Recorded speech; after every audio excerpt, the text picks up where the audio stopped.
I got sick in February of 2021.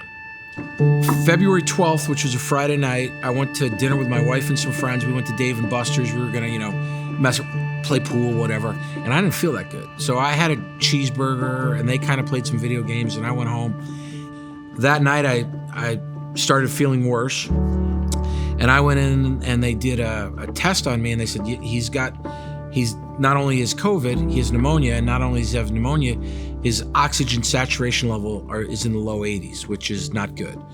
And apparently I wasn't gonna be okay. Apparently there was a window of time where I could have not been okay, like I could have passed away.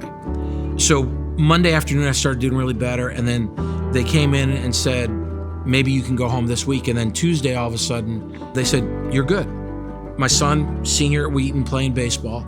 We wanted to come up and see him. So we made a trip up here to see if I could travel, and we did that by car, and I could. And then we started coming up every weekend. So it was April 25th, we were here in the service, and John gets up and he says, we're gonna raise money for clean water for people in Africa.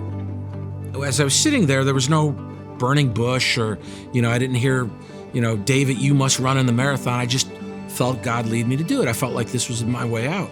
So the service ends and I said to my wife, let's sit, I want to stay for this meeting. And she's kind of gives me a look like, really?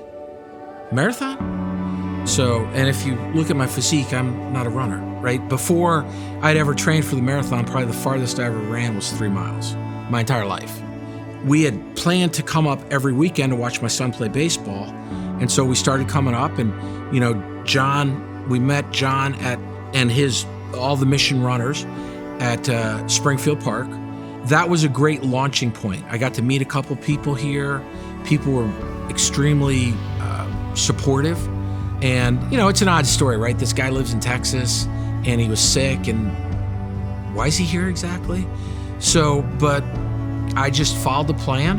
The long runs were kind of scary because I live just north of Dallas. It's 100 degrees at noon, so I don't want to run at noon in 100-degree weather. So I'm getting up at 4 in the morning to run when it's 83 or 84. And as I mentioned earlier, that 13-mile run just seemed like the dumbest thing I'd ever tried to do in my life.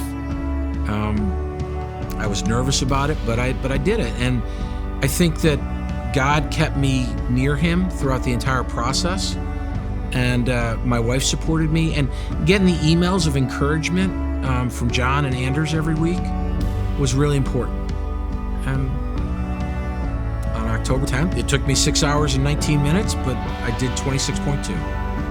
I knew instantly, like that night I knew I want to do this again, right? I'm not a runner, but I can go to my friends and say, hey, look, this is a worthy cause. We need to raise money for this. If you feel like God is calling you to do this, what are you waiting for? You can always say, well, I'll do it next year. Well, I'm telling you, for me in February 2021, there might not have been a next year.